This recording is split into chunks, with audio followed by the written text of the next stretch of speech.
پہلے تو میں نے مسلمانوں کے اخلاق سنے تھے، اب تو میں نے دیکھ بھی لیے، پر یہ بتا جب 12,000 آیا تھا جان کیوں نہیں چھڑائی؟ تو حضرت چارہ کاٹتے کاٹتے رو پڑے، فرمانے لگے تو نہیں نہ جانتا یہ بیٹیاں سانجی ہوتی ہیں، پتہ نہیں نا؟ میرے رسول پاک نے تو حاتم تائی کی بیٹی کے سر پہ کپڑا رکھ کے کہا تھا بیٹیاں برابر ہوتی ہیں، تو یہ نہیں پتا جب اس کی 6 بیٹیوں کی شادی ہوئی ہے میرے اندر روحانیت کتنی بڑی ہے۔ فرمایا پھر 12,000 آیا ہے تو 2-4 بچیاں پھر گئی ہیں، تجھے نہیں پتا میں اندر سے راضی کتنا ہوں، میں تیری نوکری کرتا رہوں گا، پتہ نہیں اللہ کتنی بیٹیوں کو بیاہ دے گا۔ اتنا رویا وہ عیسائی کے پیروں میں بیٹھ گیا، کہنے لگا بابا میں نے تیری مخالفت کی ہے پر تیرے قریب آ کے پتہ چلا ہے کہ تو بہت اونچے اخلاق کا مالک ہے، اور اگر تیرا یہ مقام ہے تو تجھے اخلاق سکھانے والے محمد عربی کی شان کتنی ہوگی۔ ظالم کی بولیے جاتے نہیں لوگ جھوٹے گواہ بن کے، وکیل صاحب کو نہیں پتا ہوتا کہ یہ بندہ مجرم ہے جو میرے پاس آیا، کیا مجرموں کے وکیل نہیں ہوتے؟ بولے تو اس کو پتہ نہیں ہوتا وکیل صاحب کو کہ یہ صاحب مجرم ہے، میرے پاس مقدمہ لے کے آئے، اور اگر بے ادبی نہ ہو جائے تو میرا خیال ہے قاضی عدالت کو بھی پتا ہوتا ہے کہ مجرم کون ہے اور مظلوم۔ میرے نبی پاک صلی اللہ علیہ وسلم نے اس قدر زیادہ سختی فرمائی اس مسئلے میں، فرمایا جس کو پتا تھا کہ فلاں آدمی ظالم ہے، ظلم کر رہا، پھر وہ ظالم کا گواہ بنا یا اس نے ظالم کی مدد کی، کتنی کی؟ شارحین لکھتے ہیں چاہے اس نے ایک جملہ بول کے کی،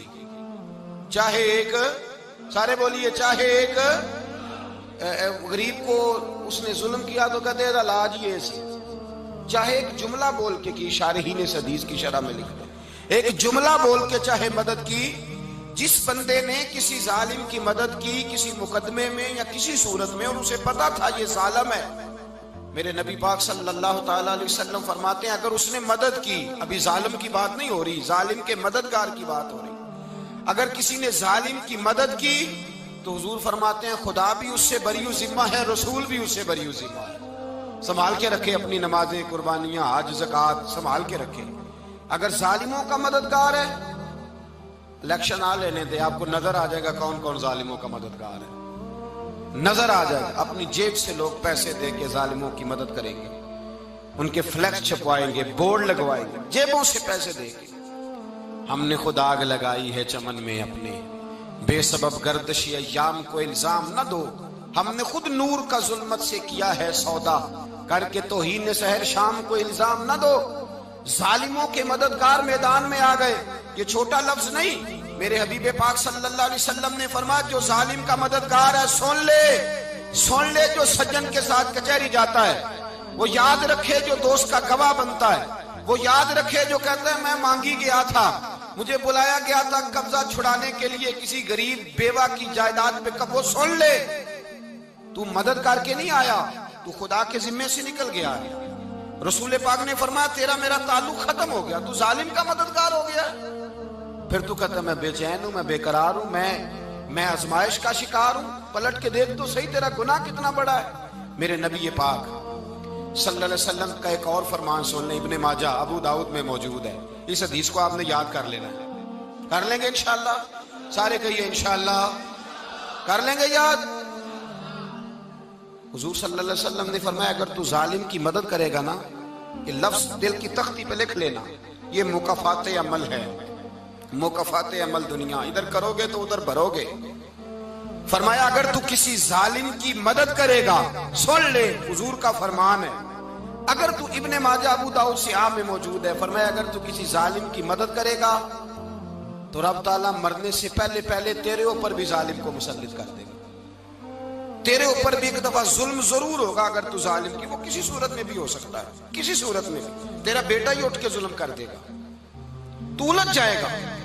کسی نہ کسی جگہ تیرے لیے تباہی کا سامان ہوگا، تیرے اوپر ظلم ہوگا، اس لیے کہ تو ظالموں کا مددگار ہے۔ چاہیے یہ تھا کہ تو مظلوم کی مدد کرتا، انسانی ایمانی یقین کا فریضہ سر انجام دیتا، تو ظالموں کا مددگار ہو گیا۔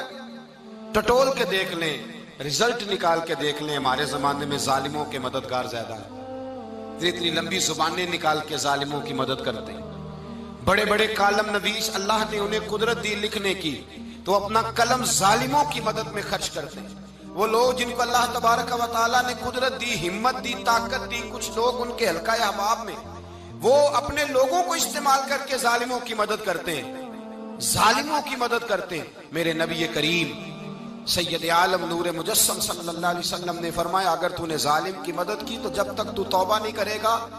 رب تجھ سے ناراض ہی رہے گا۔ اللہ تجھ سے، او بھائی جس سے رب بھی ناراض ہو گیا،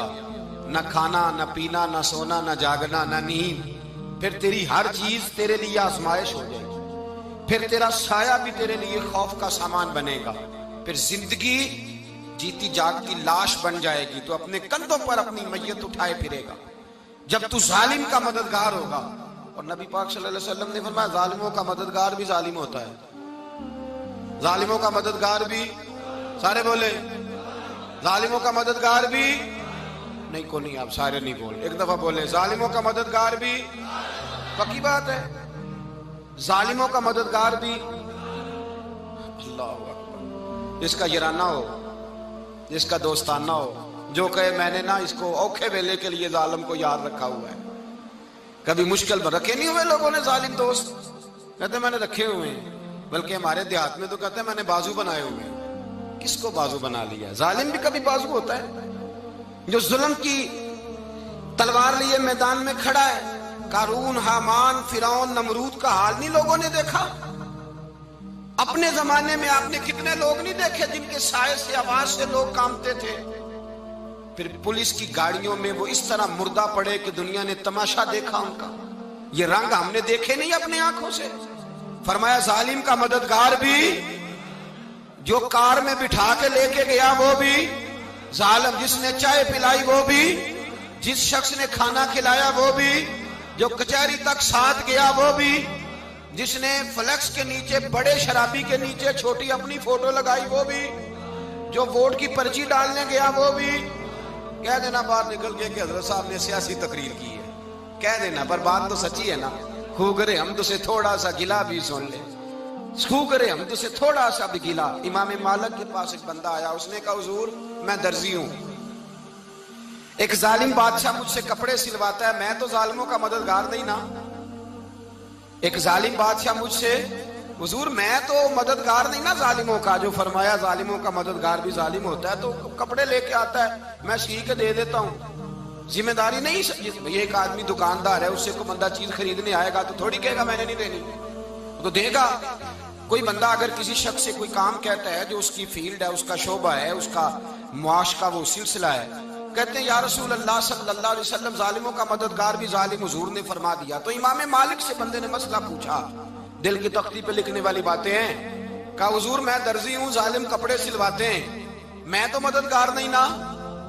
امام صاحب کہنے لگے نہیں، مددگار تو وہ ہوگا جو تجھے سوئی دھاگا فراہم کرے گا، تو پورے کپڑے سی کے دیتا ہے، تو خود بہت بڑا ظالم ہے، تو پورے سوٹ سی کے دیتا ہے، تو بہت بڑا ظالم خود ہے۔ مددگار تو وہ ہوگا جو تجھے دھاگا دے گا، جو تجھے بٹن دے گا، جو تجھے نلکی دے گا۔ جو ظالم سے اتنی نفرت ظلم کر کے بندہ آئے، یہاں تو ہمارے زمانے میں ہیرو بن جاتے ہیں لوگ، ظالم ہیرو ہے، لوگ اس سے ڈرتے پھرتے ہیں، گھومتے پھرتے ہیں، اور بہت سارے کم مزاج لوگ اس کے پیچھے ہاتھ باندھ کے پھرتے ہیں۔ ظالموں کی مدد کرنا، ظالموں کے ساتھ رہنا، یہ ظلم ہے، ظلم، یہ زیادتی ہے۔ میرے نبی پاک صلی اللہ تعالی علیہ وآلہ وسلم نے ارشاد فرمایا، یاد رکھو رب فرماتا ہے میں مظلوم کی مدد ضرور کروں گا، چاہے جلدی کروں چاہے دیر سے کروں، میں مظلوم کی مدد۔ اور حضور صلی اللہ علیہ وسلم نے فرمایا ہے، حضرت معاذ بن جبل کہتے ہیں حضور نے مجھے یمن کا گورنر بنایا، جب میں جانے لگا نا تو حضور نے بڑی نصیحتیں کی، بخاری میں موجود ہے، فرماتے ہیں جب میں پلٹنے لگا تو میرے رسول نے فرمایا معاذ ایک منٹ ٹھہر جا، ایک بات میری یاد رکھنا، اس کو نہ بھولنا۔ کہا حضور کیا؟ فرمایا دیکھنا کسی پہ ظلم نہ کر بیٹھنا، کہیں تجھ سے زیادتی نہ ہو جائے۔ محبوبہ پھر حضور نے فرمایا سن میرے معاذ، میں تجھے گورنر بنا رہا ہوں، زیادتی نہ کر بیٹھنا۔ یا رسول اللہ صلی اللہ علیہ وسلم کیا ہوتا ہے؟ تو میرے کریم نے فرمایا جب مظلوم دعا کے لیے ہاتھ اٹھاتا ہے تو عرش کا مالک کہتا ہے فرشتوں پیچھے ہٹ جاؤ، عرش کا مالک کہتا ہے فرشتوں پیچھے ہٹ جاؤ۔